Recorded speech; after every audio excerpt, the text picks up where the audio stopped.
Terry Pratchett's DiscWorld, not to be confused with Ringworld, is a series of 41 novels written over 32 years. The books have sold more than 70 million copies and are beloved by nerds all over the world. Clearly, they're the sort of thing that's perfect for toasting the classics, but where to start? We love our listeners, but 41 novels for a 1-hour show is right out. So, I brought in an expert who recommended we start with Guards, the 8th in the series. This volume is high fantasy, hard-boiled detective fiction, and buddy cop movie all rolled into one hilarious tale. It's a fun entryway to a series of books that could keep a reader busy for years. So pour yourself some Samuel Smith's Nut Brown Ale, and imagine yourself in the smoky pubs of Ankh-Morpork. It's time for episode 26 of Toasting the Classics, Guards.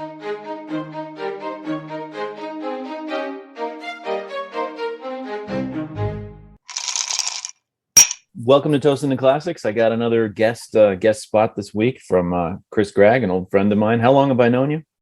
Or should we not admit it? No, it's okay. We can come clean. It's been a long time. It's been a really long time. By my count, 37 years. Yeah, we're coming up on the big 4-0. Which is really crazy to say that out loud. It is. But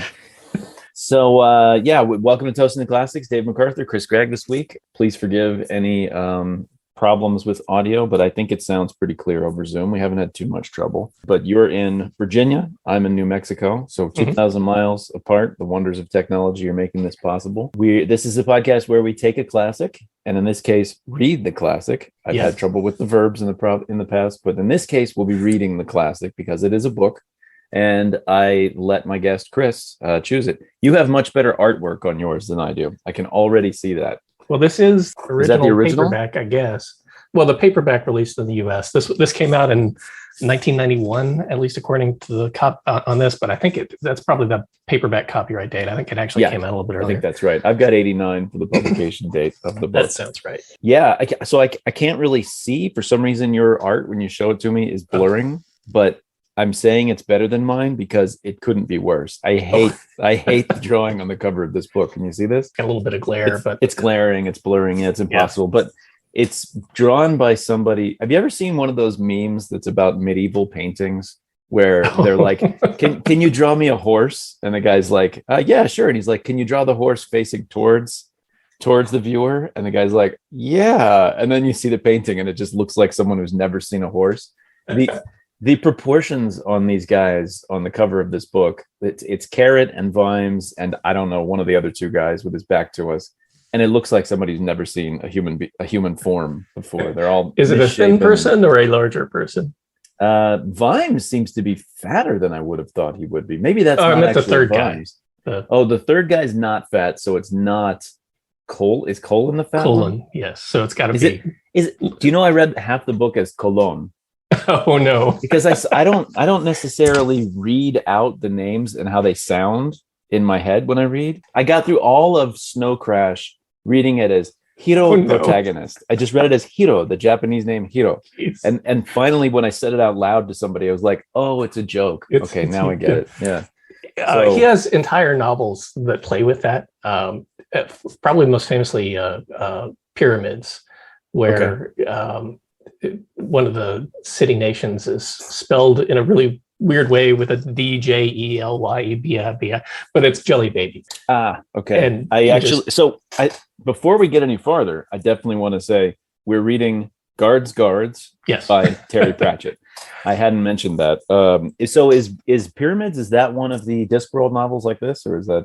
Yes, there are many Discworld novels, right? And they tend to run into different lanes. You know, like you have the witches ones, you have the guards one. This is the first of those, right?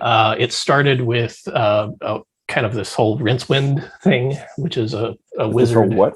Rincewind is the name of a really terrible wizard that the first two books, Light Fantastic and Color of Magic, are about. And actually, let me back up a little bit more meta, just about Pratchett himself. Okay.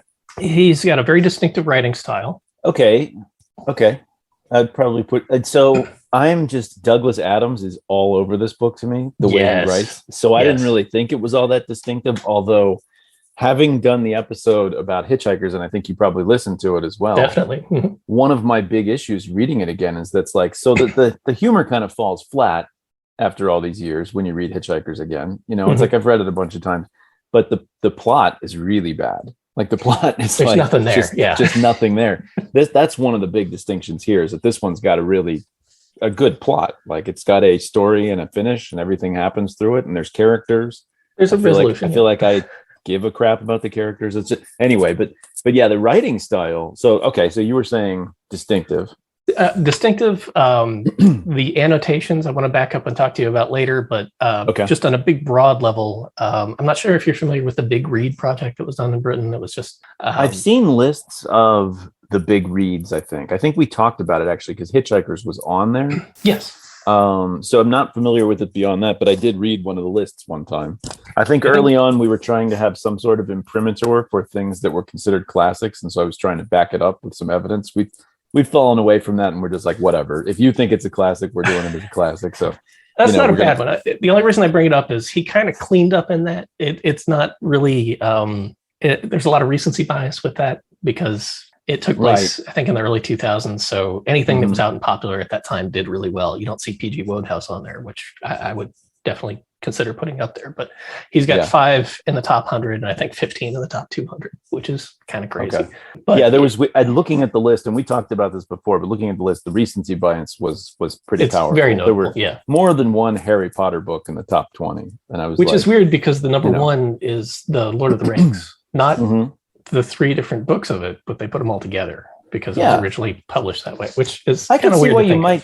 I could see why you might not want to do that with Discworld, just because he was so prolific. Yeah. And there's so many different stories going on but you'd want to be like, maybe you wouldn't want to have individual instances of the Ankh-Morpork City Guard. You'd maybe do all of those as one of the entries into the series or something. I don't know how they did it, but you wouldn't. Well, he alternated between books usually and brought in other things. Also a very, very progressive writer. One of his early books was one called Equal Rights, which was Rates. It's about a female who wants to become a wizard, which is frowned upon, and her journey. And that brings in, that's another branch of his, the witches stuff. Right. I saw that. I saw that listed. Yeah. So interesting style of writing. I saw some complaints that people made about this book being the first one that was sort of political. I just read the book, and I didn't see any politics other than like political science in general, if you know what I mean, like discussions of human nature and how a city functions and things. I didn't really see anything that was particularly pointedly on any part of the political spectrum as I see it, but I think you have to think about class consciousness, which is a much bigger deal across the pond. That's actually true. That's totally true. Yeah, it definitely is a bigger deal over there. And things like accents and stuff like that too. Mm-hmm. And so it can go right over your head if you're American. Yes, I mean, many things can. But I mean, I think that's actually, this is one of these things where I'm glad it goes over my head. I'm glad I don't live in a society that's as class conscious as England. It's definitely something we got away from, and it's not like we don't have it here, but it's becoming increasingly stratified here, I would argue. But it's not like built into our structure. It's stratified in terms of wealth, but we just don't have the class markers the same way. I mean, we do, but they're very subtle. They're very different, and they're not as powerful as they are in other countries. You know, you can have an accent from anywhere and still be the president and things like that. Like we've never really had, in fact, I would say maybe a regional accent is almost like an advantage. So there's a whole bunch of Discworld books to choose from. Mm-hmm. And this was your choice. Why did you go with this one? I thought it was the most accessible of all the Discworld books. There are others that I think are better novels. Like my personal favorite is Mort. I think that one is Mort. Yes. Okay. The brief premise of that is death takes on an apprentice. Okay. And there are running characters all through. Like I think, and I haven't read every Discworld book. I kind of fell off later in life, but I believe at one point they all have death in them, which makes sense. And they also all feature the librarian. Do they all feature the librarian? I really like the librarian. He doesn't necessarily feature may be the wrong word, but he appears in all. Sometimes he's just described as doing something off in the background in the middle of another book, but he's there. Well, because he's got access to the unseen university, he can sort of go between worlds and times and things, right? So that would make it why and obviously death would have that same ability. So that's sort of death is everywhere. Yeah. So they're sort of like the R2D2 and C3PO of this. They're just always in everything. Also, it changes dramatically as you go on too. So like early Discworld books are very much high fantasy D&D sort of things. There's a character called Cohen the Barbarian. Yeah, I saw that in the Wikipedia entry. That's a pretty funny name. Yeah, I like that. It was pretty great. It's a good. His dentures are always falling out, but he still manages to do the Conan thing and rescue maidens and slay evil druids and the like. And it kind of gets away from the high fantasy more into like trenchant commentary on social issues. So there's a book called Monstrous Regiment that it was published years and years and years ago, but it's kind of about trans rights in a lot of ways. So yeah. Okay. I can't really even say much about it without giving. It's kind of like his take on Mulan is the best way to put it. His take on Mulan. Okay. All right. Yeah, I guess I could see where that sort of has a trans dimension to it in a way. Although there's a million stories of like women fighting in armies and things like that. I don't really. Yeah. There's and the guards books actually get into that too, because notably all of the guards in this book are humans. And that changes as it goes forward. Nominally humans. I guess we should maybe get into a summary of the book, so people know. Yeah, that's a really good idea, and it's something that we're really clumsy about doing. So I'll let you do it if you like. I could pretty much summarize it. I mean, it's not just an outline, but I'll start out. I'll try and go quick. But so the interesting is kind of different. It starts with quick pastiches of different viewpoints. I think maybe that's the wrong word. Is pastiche the right word? So it's a bunch of stuff stuck together. That's my idea of what pastiche means. Yeah, sure. So Dragon and Nowhere Space is the opener, and then it leads into Sam Vimes' Drunk in the Gutter, and then it gets into the most inept possible Dark Brotherhood trying to summon.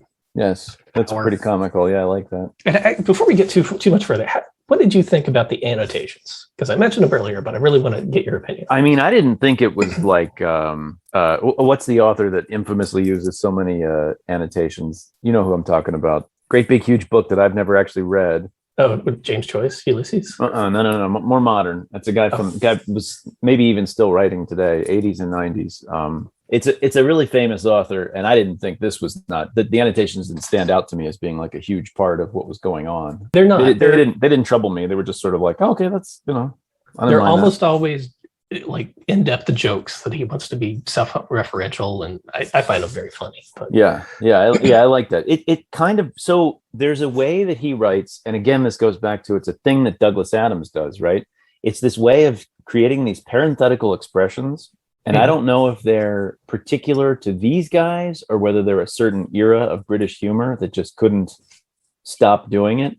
But they have these sentences, like, I wrote a couple of them down. They're pretty funny. Like, it's a way of pausing in the middle of the sentence. Yeah, okay, so he says, like, from the heart, as Brother Watchtower says, of being. There's these parenthetical expressions set apart by commas, and that one doesn't read as well as the one that I thought really jumped out. But they do it all the time, both of them.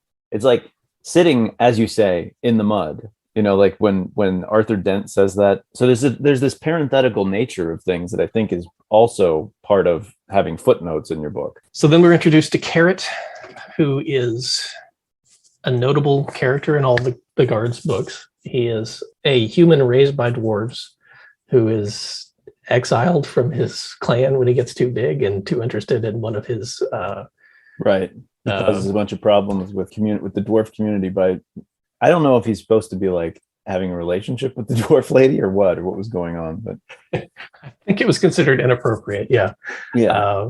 But so Carrot goes down to the big city. And the shtick with him is he thinks he's a dwarf, but he's actually a human and acts in a very dwarven manner, so lawful and very by the book. And he brings with him a big book of the Ankh-Morpork City rules that he's given, and the inept individuals who are trying to summon a dragon have to gather a whole bunch of fairly crappy magical items to do so, including rocks with holes in them.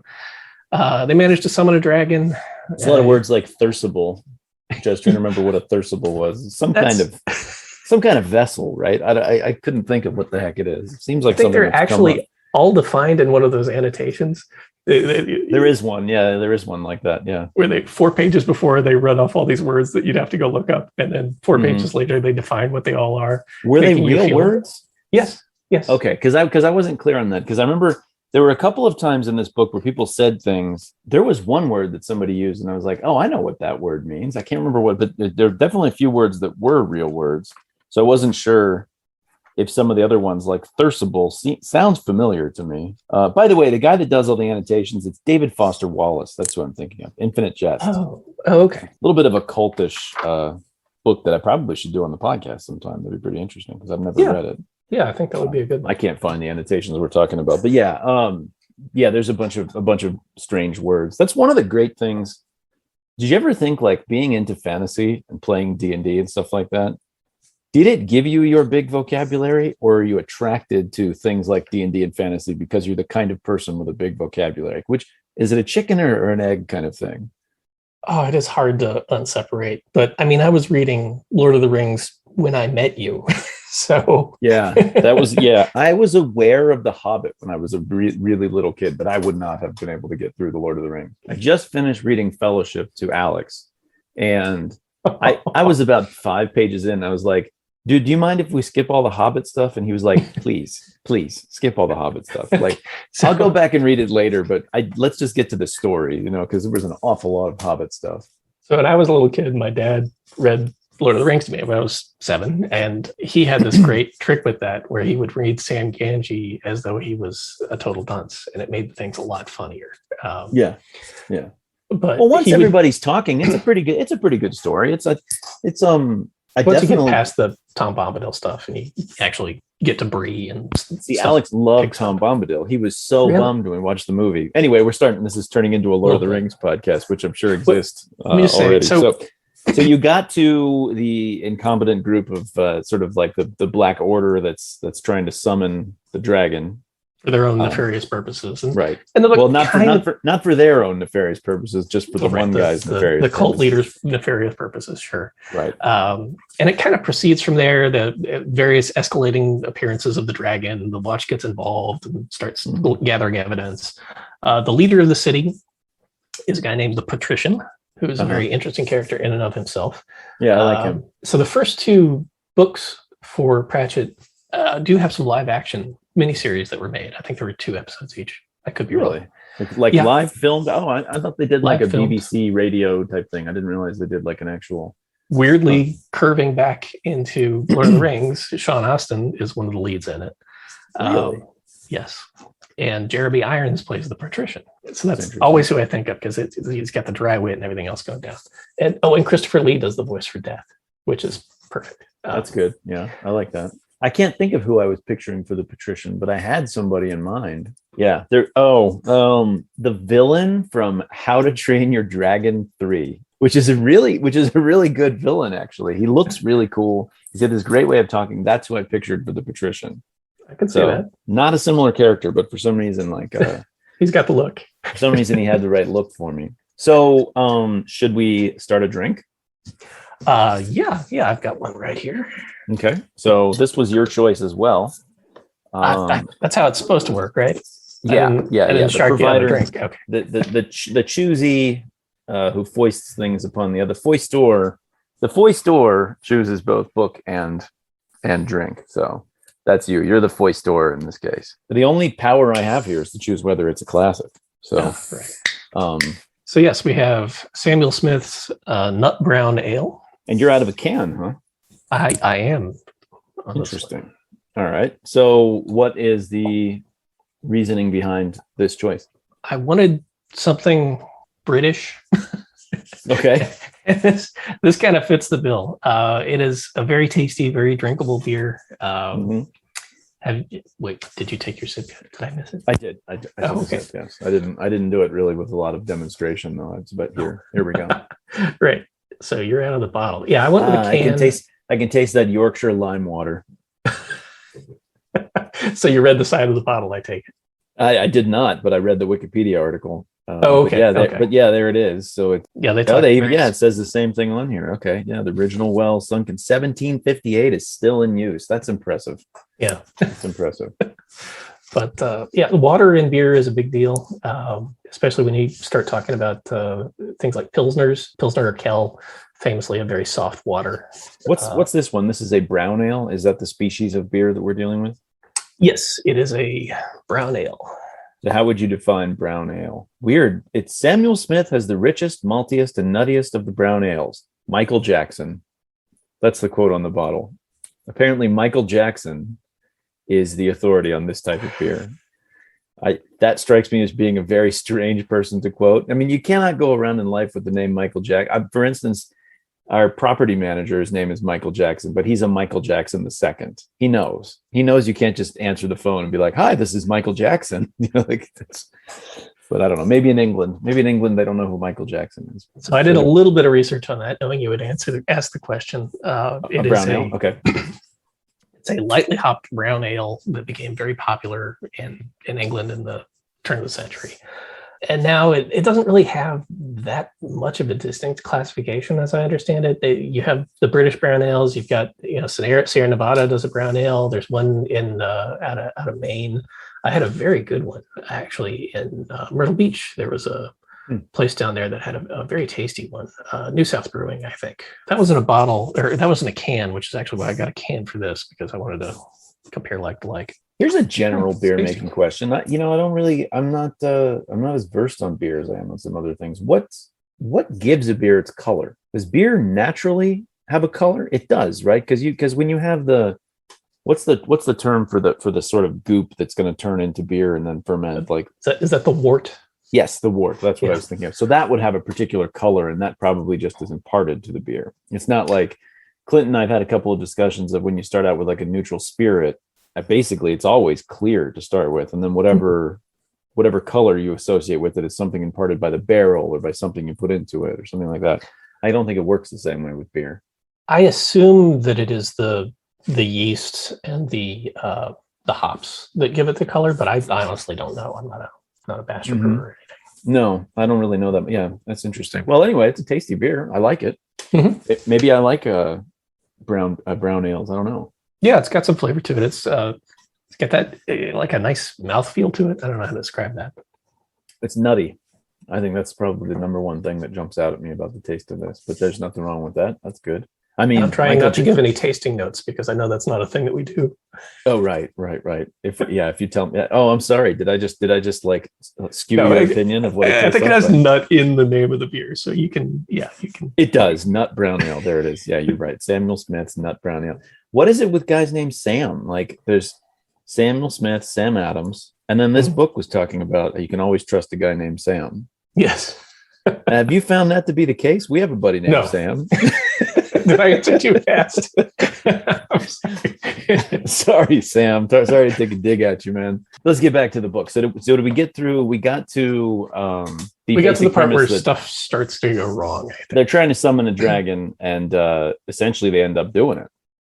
Yes. The dragon keeps popping up around town, and because the City Watch are out actually investigating crimes for the first time in their career because of the addition of Carrot, the sort of lawful good guy on the City Watch, prods them into actually taking action. It prods them into getting involved in these dragon slayings, dragon slaying is the wrong term to use. Slayings committed by a dragon. They are homicides.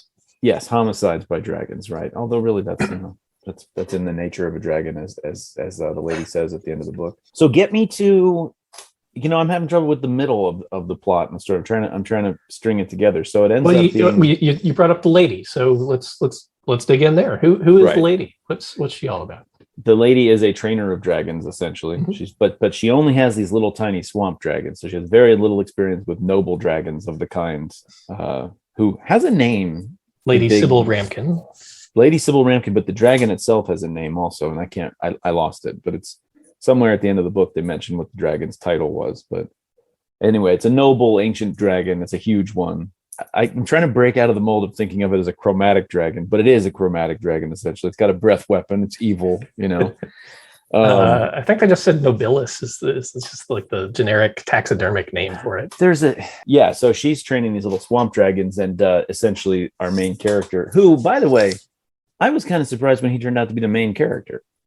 Like, you thought it was going to be Carrot, right? I thought it was going to be Carrot, and I was pleasantly surprised that we went with Vimes because he was a much more interesting character.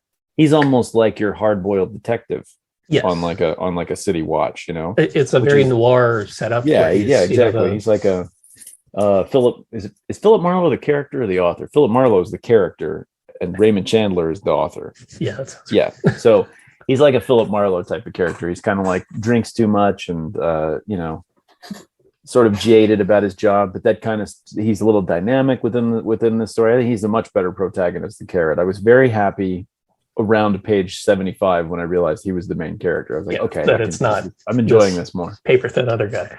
Well, that leads into another one of those fun things that Pratchett likes to do is subversion of expectations. He'll absolutely. set you up with one thing, and then he's busily in the background setting up the groundwork so it doesn't come as a Deus Ex Machina, but it'll solve itself in another way that's pleasantly unexpected. So the big subversion of genre comes about in what I guess you'd call like the climactic part of the book, I thought. Yeah. So like you get to, there's this sort of slow investigation of the dragon situation.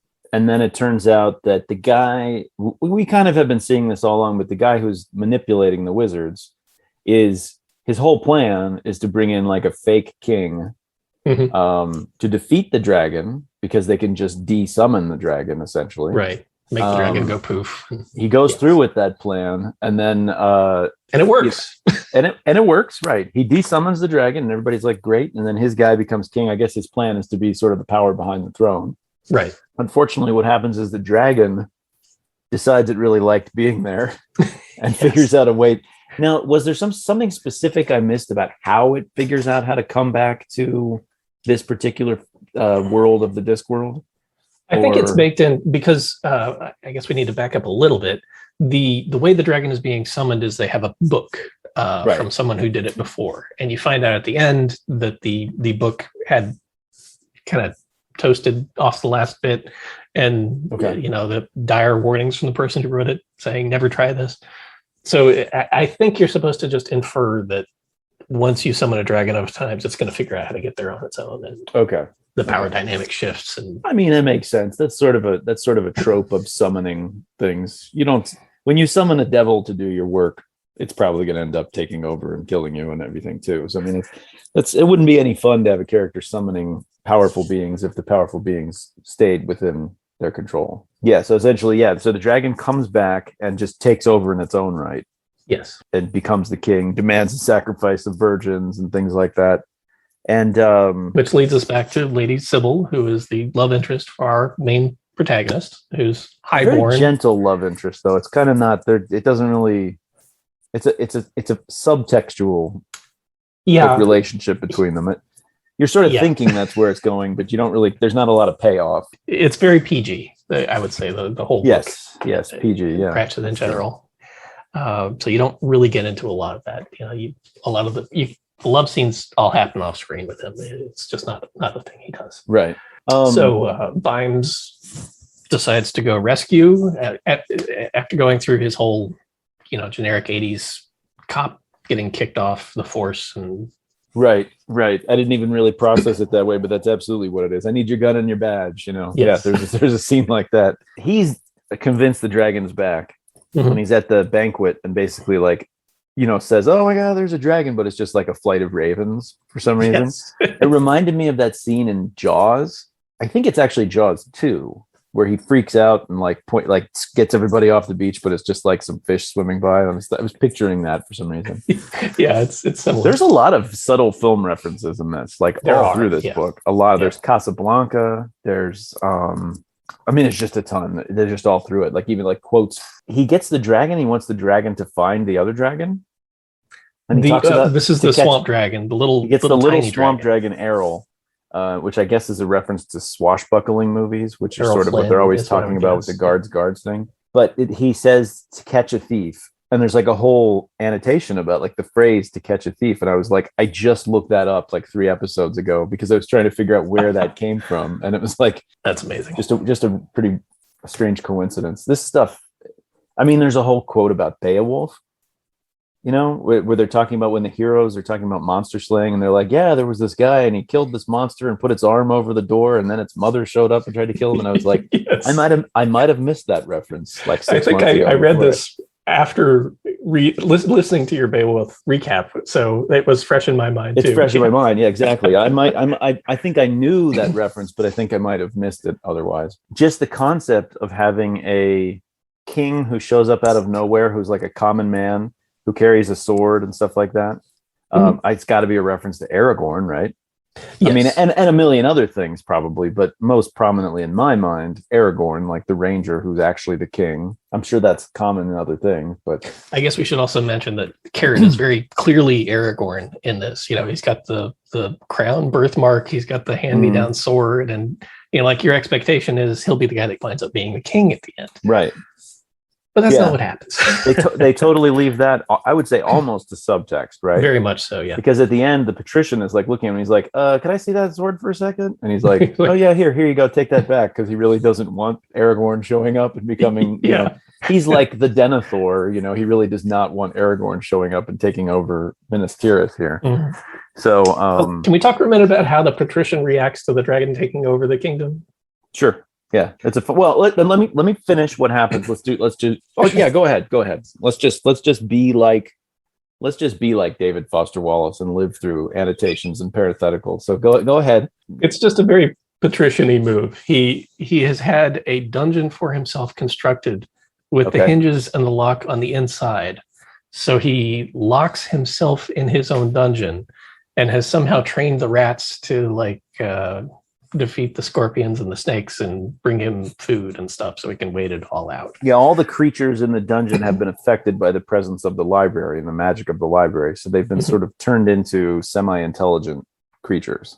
It's like, I think the behind the scenes version of that. But so run me through this whole door thing. Oh. The thing with the door, I was like, so he's in a cell and the door and the lock's outside. But the hinges are all on the inside, and there's also a lock on the inside. So you can get thrown in and locked in, but you can also bar it from the inside, I believe, and the hinges are on the inside. So there's not really a way for people like the people hanging outside to get in. Yeah, okay.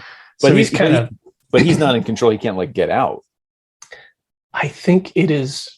Doesn't he just walk out at the end of the book? He does. There's a secret passage that he doesn't tell Vimes about because it looks like he's having so much fun doing his productive thing. Chipping the wall away, and then have we talked about the librarian and like what the librarian is? Because it's a really fun character. So when Vimes gets thrown into the dungeon and meets the patrician down there, he's in this dungeon and he decides to try and pick his way out. But the librarian, who's a character who's been sort of floating along in the back of the book the whole time, who is I'm guessing a wizard who was polymorphed into an orangutan at some point in the past. And in the first book. So that actually happened. I think the first chapter of the first book. Okay. Well, there are no chapters, I was wondering if that actually happened in one of the books. So the first book is Color of Magic, right? I think it's Color of Magic, then Light Fantastic, yeah. Okay. I think. They almost named element 117 apparently after whatever the color is, octarine or something like that. Octarine. Octarine, yeah. They almost named it that, like in honor of Terry Pratchett. I don't know how close the International Atomic Scientists Union got to doing that, but apparently there was some kind of a campaign. But anyway, so the librarian is a wizard who's been polymorphed into an orangutan and just decided to stay that way. Right. And just is an orangutan. So there's a couple of really funny, charade sequences where he's trying to tell him what the name of the book is and stuff like that. That was pretty fun because the orangutan first can only word sounds like. So is the orangutan saying book when he says ook? No, that's just how he says everything. Okay, and, that's what. And then certain people have been around him long enough to be able to translate that. So Rincewind, for example, can understand him. Yeah, he's a different. What's the woman's name again? Lady Sybil Ramkin. Sybil Ramkin, right? When she gets taken to be the sacrifice to the dragon, Vimes decides to go and rescue her, but fortunately for him, the other guys also decide to try and attack the dragon, which I think is that's what I was talking about. I was talking about the best subversion of the genre. The whole conversation about the 1,000,001 shot. Like it needs, they're like, we need this last 1,000,001 shot to shoot the dragon right in its vulnerable spot. And bring it down, and then they're like, well, wait a minute, is it really 1,000,001? Because it's only going to work if it's 1,000,001. It won't work if it's 100 to 1. Chances come off 9 times out of 10. Yeah, exactly. It reminds me of the way that people actually talk about probability and statistics in real life. That's how dumb it is. Like especially around elections. Oh my god! But exactly. So eventually they get to the point where they have him. They figure it's too easy a shot, so they've got to make it harder. They've got to put him on one leg, and singing a song, and Yeah, that's pretty good because he takes a practice shot and it goes disastrously wrong, and the one guy's like, just in the unlikely event that you miss the shot, I'm not saying that's going to happen. I'm not saying that would ever happen, but if you do, that part was pretty funny. We have a backup plan, right? Yeah. Yeah, maybe we could jump into that lake. There's afterwards. So that part's pretty funny, and it totally subverts the genre because, like, of course, they just screw it up. Yes. and they're trying to set the odds to exactly 1,000,001, and then he has a good joke about like how the odds of surviving the dragon burning down the building were exactly 1,000,000 to 1. That part's really well done. It's just subverting. It's not even just Bard shooting the dragon at the end of The Hobbit. It's also like Luke Skywalker blowing up the Death Star. And he does have his lucky literally too, right? Just like Bard. Yeah, Han Solo is like calls it like 1,000,000 to 1 shot, and then somehow that gets turned into Han Solo's thing, the odds, like in Empire Strikes Back. Like, where did that come from? He tells Luke the odds. Hey, what are you doing? You're not supposed to tell people the odds. Anyway, never really. But yeah, so that's essentially the climactic part of the book, where they fight the dragon, and it took me. I had to pause and try to understand what the heck happened. Because the little dragon challenges the big dragon to a fight and suddenly develops a superpower. Rereading it, I thought that took a little too long to develop. So Errol is the little dragon that Lady Sybil Ramkin gives to the Watch. And he's like a little pet, like a swamp dragon, but he's like a pet that they sort of have around them. Through about 5 or 6 scenes throughout the book, he's just eating all kinds of insanely combustible stuff. Right. And his insides rearrange, and he manages to become essentially like a jet-powered dragon. Okay. It's weird. Yeah. I got that sort of, I had to pause and think about it a lot. And I was like, I kind of gathered that. And then I sort of read the Wikipedia article about the book, and I was like, okay, so that's what's happening. So he developed like, jet fighter powers. So they have an opportunity to kill the dragon because essentially Errol knocks the big dragon out. Mm-hmm. And instead, and again, I think it's like subverting the genre and everything that happens. Like Carrot, because he's this lawful good character, decides to arrest the dragon. And there's a mob around him trying to kill the dragon. He's trying to stop them from killing the dragon. Yeah. I guess the assumption on this show is that people have either read it and know what happens in terms of spoilers, or don't care. So or they're just along for the ride. Yeah. Or they're just along for the ride. So essentially what ends up happening is it turns out all this whole fight between the two dragons was a mating ritual. Yes. And the big dragon is a female and the little one's a male, and they go off together. The coda of the book essentially says that they're sort of existing out in space around the Discworld somewhere. It sounded like it's happily ever after. Yeah, I don't think they ever show up again. Okay. So, and then we have the big climactic reveal with who the supreme leader of the cult is. Right, which is, what was his position? He's like the secretary for the patrician.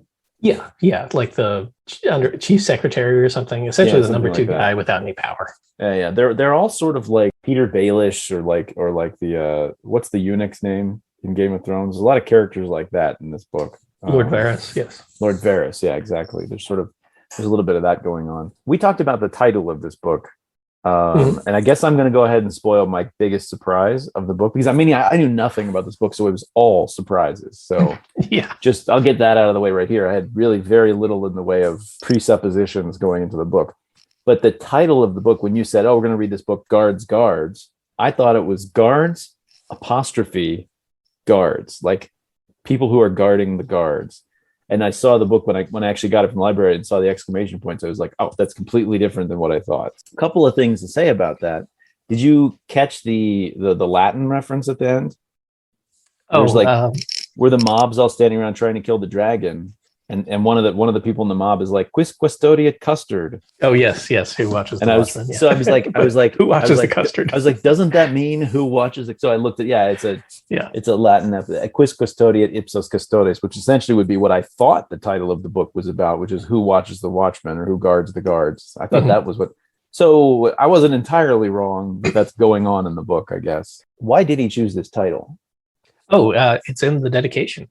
I know, but it doesn't really seem to have much to do with the plot of the book. There's not a whole lot. There's the one bit where when they attempt to arrest, I guess we're finishing up the summary. But remember when they attempt to arrest the Lupin wants the ringleader, and Vimes is there, and the guards come in, and he's like, "Arrest this man!" And they're all looking at each other like, I don't know. That usually goes pretty badly for the guards. Yeah, there's just one of him, and he's unarmed, so he's probably going to jump up in the air and grab a sword and swing on a chandelier and cut our heads off. You know? He looks very confident. I don't know about that, boss. Yeah.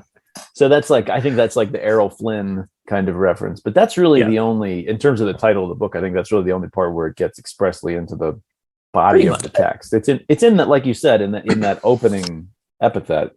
Yeah, he mentions it, but and it is about the guards themselves. He does yell guards at one point. So you've got the title callback, right? And then at the very end, they figure out who he is, and of course, Carrot wants to arrest him, and Vimes tells him to throw the book at him. Yeah. Have we mentioned the literal mindedness of dwarves yet? Because that's a running theme. There's an awful lot of humor that comes, or an awful lot of jokes that come from the dwarf just totally misunderstanding all attempts at humor. So that at the very end of the book, Vimes forgets and tells him to throw the book at him. So he throws a great big heavy tome at the laws of Ankh-Morpork. Yeah, like the laws of Ankh-Morpork. Right. But by the way, okay. So you mentioned that there was something else where there was a joke in one of these crazy words that he used. Is there a joke in Ankh-Morpork? I don't think so. I'm not catching. At least not that I'm aware of. More pork. I don't know. I kept thinking about, because it's such a terrible name. It's really awful. It's a really clunky name for the city. I guess it's kind of the city's kind of a Budapest thing. Like it's sort of there's an Ankh and there's a Morpork and they're kind of put together. Yeah. Like sort of. So what was your surprise? Oh gosh, it's been probably 25 years since I've read this book. So coming back to it, it was a strange experience because I would remember pieces of the book. And then I kind of got toward the end of it, and I thought maybe it was a different book, and then those would show up.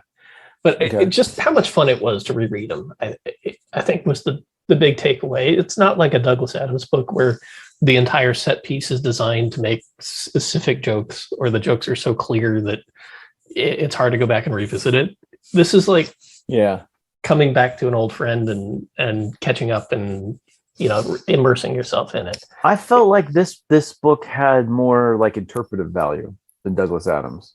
Like I feel like it would stand up to repeat readings because you don't really catch everything that's going on in the first read. No, there's layers to it. So I feel like that rewards a reread in a way that I always loved Hitchhikers, but when we read it again for the show, like I didn't have a great time reading it. Maybe it's just getting colored by the fact that Clint voted against it as a classic. But I mean, I probably still would have voted for it as a classic, honestly. But I think the best way to consume Hitchhikers is the radio plays. I've heard that. Well, because voice and stuff would help you so much with the humor still. Yeah, and the cheesy sound effects that they do, it all ties in well together. They mentioned the lighted letters overhead. What is that? That's a Discworld thing, right? And I didn't understand what they were talking about with that. Lighted letters overhead? They're talking about, at a couple of times in the book, they're talking about looking up and seeing like neon letters or something. And I was like, I think that was one of the magic things that they stole was Brother Fingers stealing one of the signs from a bar. Just the neon signs that are powered by magic. Way more literal than I thought it was. Okay. Yeah. All right. So that has nothing to do with. I don't think that, like most Discworld books start with a description of the Discworld itself, which is patently ridiculous and immensely fun. Right. It's it's a large turtle in space that's swimming. It's sort of a joke on like Hindu cosmology, I think it is. It has all the turtles and elephants. Kind of a mix of several different things. It's got to be. It's got to be a mix of different things. But giant turtle swimming through space, supported like with 4 elephants walking around on its back, supporting the Discworld itself. Magic is a living thing on Discworld, and light travels at the speed of syrup because magic slows it down, and it's all very prosaic. They said something about how light behaves strangely in the presence of magic. I think there's a bit at the end where I was like, I kind of wish this had been at the beginning, but it's kind of fun. I've said this before with different things we've read. I kind of like not knowing what's going on and being forced to dive right into something and just be confused. That's kind of fun to me. Like what's happening? It keeps my mind engaged where I sometimes otherwise would wander off. So you said you read these when you were like a kid, like when they were first out? Oh yeah. Probably the science fiction book of a month club when you would sign up and just get paperbacks once a month. And anytime a Pratchett book came out, this was definitely on the list. Okay. I said he wrote like 2 a year for most of the series. He was remarkably prolific. Yeah, that would not surprise me. I guess that could be done. I mean, it's only I had 288 pages. I feel like if that's what you did as a full-time job, you could write 2 books a year like this. It's mostly about his voice in a lot of ways. So once you've found that voice, it's probably not that difficult to keep going with it once you're the guy that does it. And another friend of ours was also reading them, and that's one of the reasons we became good friends. But he stopped reading for a while because he thought that Pratchett got a little too formulaic, which I can understand. Yeah. Once you read enough of them, there is a certain sort of formula that gets in there. I mean that would be part of being prolific, right? I mean, you have a voice, and that's fine, but you probably have trouble coming up with super original stuff all the time, and you sort of follow a pattern. Have you seen the Good Omens that's on? I did actually watch that. I can't remember if I actually read the book though. And is that is that Terry Pratchett and Neil Gaiman together? Yes, it was a collaboration that the two of them did. As a writer, you're going to freak out when I tell you how they did it. They alternated chapters. Okay. And they had a 5 1/4 floppy disk. Maybe we should explain to the younger listeners what a floppy disk is. A 5 1/4 at least, right? It's not even a 3.5. You're talking about the old school, like the old big the ones with the big hole in them, and right. They would pull it out, they would put it in an envelope and mail it to the other person, wow. And they never backed it up. Yeah, that's scary. So I guess a testament to the UK mail service that we have that piece of. I lost the USB. I had a Kylo Ren USB that I was using for my book for a long time, and I just lost it.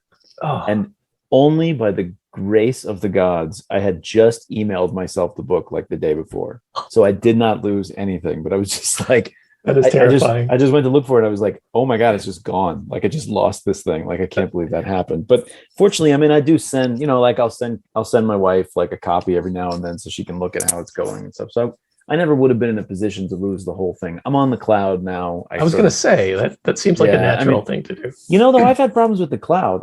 Occasionally things will save where I'm not expecting them to save. I'm rewriting my first chapter and I completely rewrote it. I was off and running. I had the voice for it. I knew what I was doing, and it just saved in the wrong place and I never could find it.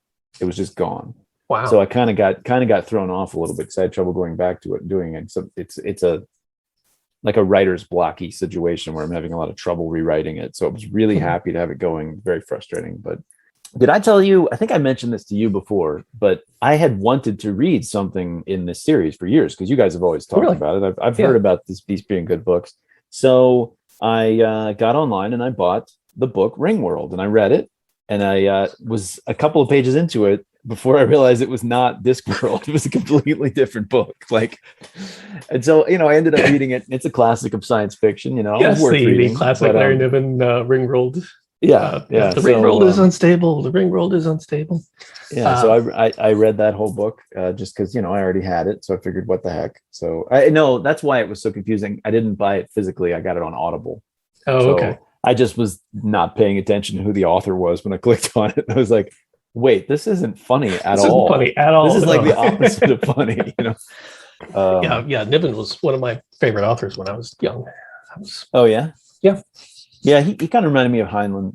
It seems a little dated, but very much so. I think I've read everything he's put out, and some are better than others, but like culturally dated, like the gender stuff. And, well, I mean, Heinlein, his biggest problem, I think, was when he got too popular, people didn't tell him, his editors didn't cut down the back ends of his books. Sure. Yeah, like I mean, George Martin. Or George Lucas, or any number of people. But don't you think George Martin, don't you think it's actually, I almost thought it was the opposite thing. I feel like he gets pressure to write longer books, like to stretch out the series so that he can sell 7 books instead of, don't you feel like he really wanted to be done in 5? Like there's that I think originally the plan was to be done in 3, and it has kind of just grown and grown and grown as he has added more layers onto it. I mean, I thought all of book 4 I could have done without. And only halfway through Dance with Dragons do you get back to what you actually want to hear about, which is like the story of characters he introduced in the first book. Well, that's because those two were supposed to be one book, and his publisher basically split them up. And then he went back and rewrote a lot of them. And he had a very different plan on how that was supposed to go. I don't know that I really doubt he's ever going to finish it at this point. I don't think so. I think he's bored with the project, doesn't want anything to do with it. I think a lot of the potential readership probably feels that way with the way the show fell on its face. He's much happier being a famous author than actually writing, which I think is something he said. Yeah. Also notable, his assistant when he last published a book was a guy named Ty, I believe, who went on to be one of the co-authors for the entire Expanse, the last book, which is about to come out. So the entirety of that 7-book series, The Expanse, has been published and largely made into a TV show since the last Game of Thrones. Yeah, it was a long time ago. Yeah, I think Alex was like a less than 1-year-old baby, like when I read that book. I mean, it's like 10 years ago. When Dance with Dragons came out. Yeah. And I didn't think the last 2 books were all that great anyway. I thought the first 3 were amazing. Wait, we're getting off into a whole but let me just say, if the 6th book ever comes out, we'll read it, we'll do a show on it. I think that'd be a lot of fun. Even though I'd love to be on obviously can't be a classic. So this is something that's bugged me a lot about Canadians and British people is the phrase Bob's your uncle. Yes. I cannot figure out how to use that in a sentence. I hear people say it and I'm like, and I thought about it a lot, and I think it translates in American English to either yada yada yada or bada bing bada boom. If you think it's about kind of like next. Imagine it's like right, and then bada bing bada boom. Like we went out for some beers. Like you'd say, and then Bob's your uncle. I think it just kind of concludes. Skipping some steps in the logic, skipping the steps, getting to the end. Getting to the end. Yeah, exactly. Which I have no idea how Bob's your uncle got to mean that. Maybe it's some Cockney rhyming slang or something. No, but very confusing to me as a kid because, as you know, Bob is my father. So maybe you got confused and thought, so reality's being turned on its head, and now my dad is my uncle. I see. So your biggest surprise was anything specific, or just kind of the way the book hit you, having read it again? I think just revisiting it after such a long time that it was that enjoyable that there were certain pieces that really stood out to me as being, I'm so familiar with it, it's hard to have a big surprise. Yeah. That's what it boils down to. Our next show that we're recording, I think we already mentioned it on the last show. Well, anyway, but the next show we're doing, we're doing Fahrenheit 451. That's already recorded and just needs to be edited and dropped. Okay. But the next show after that is Raiders of the Lost Ark. And I'm like, what is going to surprise me about Raiders? I've seen it. Literally 100 times. There's no way. But anyway, and also there's no way I would ever vote against it. So I don't. Whose pick was it? It was Clint's pick. Oh, so, that's a great pick. I imagine it's a great movie. Like mostly movies, because reading a book just sucks up a lot more time. Yeah, well, we do. It's a rotation. We do book, movie. You can choose anything. Okay. Book, movie. You can choose anything. We just go through. And when there's 2 people, you end up not getting the same thing over and over again. Did you have any? I think it's about time we could say. Do you have any closing arguments in favor of this being a classic? Is there anything, or do you have anything else that you wanted to say that we didn't get to? How about some Christopher Lee trivia? Christopher Lee trivia. Okay, go for it. So he was the voice of Death in The Color of Magic, like fantastic. Okay, but this is actually circling back to Lord of the Rings because I just thought of this a while ago. Sure. So in the second Lord of the Rings movie, there's a certain scene where a character gets stabbed in the back, and Peter Jackson tried to come over and give Christopher Lee some direction. Yeah. You've heard this? Christopher Lee explained to him what it actually sounds like when you stab a man in the back. Peter, I know what it's like, because he was apparently like an SAS, back in the day in World War II, as some kind of special operative behind the lines. Yeah. Yeah, Peter, I know what it sounds like. That's a little scary. Yeah, I don't think Peter Jackson has a lot of personal firsthand experience with combat. I wouldn't imagine. Not so maybe combating a cheeseburger every once in a while. But so okay, I forgot. I wanted to mention this multiverse. So it's a concept in like high physics, right? You've got like the concept of like a multiverse, but like I'm guessing Marvel and like TSR must have been talking about multiverses before Terry Pratchett, right? When would Marvel have first been talking about multiverses? Definitely by this time, by 1989, 100%. I would think so. I'm not a big consumer of their, comic book products. I basically have watched most of the movies, not all. But I have actually seen all the movies now. I finally watched Iron Man 3. That was my last one. That's funny because that's the one I've been avoiding because I basically I don't really like Robert Downey Jr. that much. So I do, but I don't know if I want to watch a whole movie about Iron Man. I like him fine as part of the Avengers. He's a great character as part of the Avengers, but like by himself. But it was okay. Iron Man 3 was pretty good. It's better than 2. That's about all you can. I think I didn't even watch all of 2. I think I started it and just sort of like, no, this is not any good. Yeah, I took my nephew to see it. And then we just saw Shang-Chi. So as far as I know, I'm 100% up to date. I think I've seen them all, except maybe the Hulk, but I don't really count that. The the original Marvel movie, technically. I guess so. Yeah, right. I mean, I don't know if Spider-Man was ever included. So anyway, what do you have to say? What do you have to say? Oh yeah, Blade. Yeah, Blade was a Marvel movie, exactly. And then there's like a cheesy Captain America ripped like from the 80s. I think they made a movie of, but the Roger Corman Fantastic Four that they made and never released. There you go. Yeah, there's stuff like that. So yeah. So in support of the the classic hood. Gosh, this is it's a little tough. I think clearly it has a place in my heart, and I think it has a place in the heart of a lot of people. But whether or not it's like a classic is subjective to who's reading it at the time. Like I understand Clint's opinion on Douglas Adams. It's not one I share. It's classic to me. It's not a classic to him, and that's fine.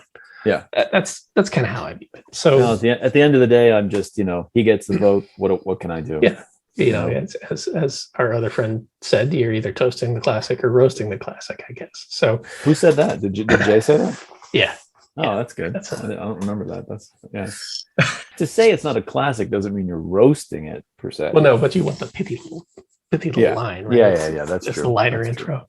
I mean, like I don't hate Blazing Saddles. I was just kind of like, this one just doesn't really work for me. Yeah, and that's a prime example of something that works well in its time, but taken out of that context, it's hard to understand. So I thought this one worked really well still. I had a little bit in the first 50 pages or so, a little bit of like groaning at the jokes. Like I was a little bit like, this sense of humor, I'm sure was very fresh in the 80s. But it's gone bad a little bit. Like it's gone spoiled a little bit in the last 30 years. Maybe a little past its sell by date, but I forced myself to like get back into the swing of things because the story is strong. The characters are strong, they're not phenomenal, but like I like the bait and switch where Vimes became the main character. And that's probably about the point where I got into the book and I started to enjoy it a lot more. And then I was willing to sort of laugh at the humorous situations, like I said, like the whole thing about talking about the 1,000,000 to 1 shot. I thought that was handled pretty well. I thought that was still pretty funny. I feel like you could skip it being meta if you wanted to, whereas Douglas Adams is like literally metatextual objects and characters are like walking out of the woodwork constantly through it. It's just in your face. And this one, I think, functions as a story a lot better. I mean, I would read other Discworld books. I enjoyed it. I know how influential he is. Yeah. So, I mean, no, they're good beach reads. And like I said, for anyone else who's looking to get into this sort of thing, Pyramids, Mort, those are 2 really, really fun ones. Okay. Mort, yeah. So what you're saying is it's a really good beach read for the kind of people who would never be on a beach. I don't know. I'm going to a beach tomorrow. Okay. All right. I mean, I personally, I'm the kind of person that like the last place I would want to read is on a beach. Like, I don't mind going to the beach and swimming, but like, why would I sit outdoors with sand all over me and like burn my skin and stuff while I'm reading? I got my beach read all set up for tomorrow. What is that? Is that who's that? Children of Ruin. Who's that by? Adrian Tchaikovsky. It's a fun series. All right. Sounds good. So I think I'm leaning towards toasting. I think I'm going for it. Excellent. Well, I'm glad you enjoyed it. I would warn people that this is a fantasy book. It's pretty nerdy. Yeah. But if you like it's also a humor book.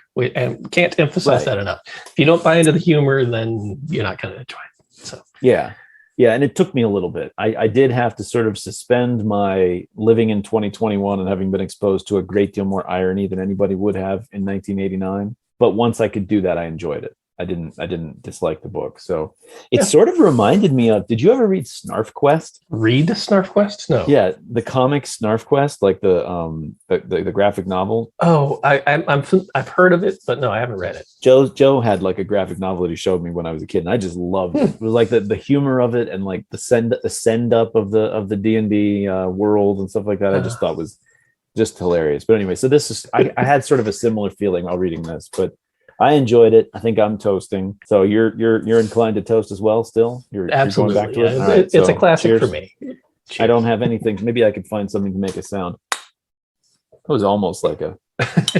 There we go. There was a little bit of a clink to it. Well, anyway, so thanks for coming on the show.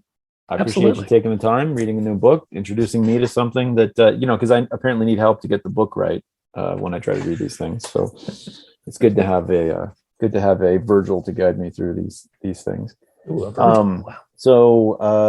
So thanks a lot for coming on the show, and I'm going to stop the recording now and say goodbye to everybody. My best to Clint. Thank you very much. That's it for episode 21 of Toasting the Classics. For those playing along at home, hang on to that 4 Loco for our discussion of Fantastic Four issues 48 through 50. I promise that's what we're doing next time. If you'd like to get in touch, please send us an email at toastingtheclassics@gmail.com. Send us show ideas, comments, complaints, and your pick for the best Discworld novel. Check out my blog at theattractivenuisance.com and follow us on Twitter at @AttractiveNuisance. Our music was written by Michelle McArthur. See you next time on Toasting the Classics.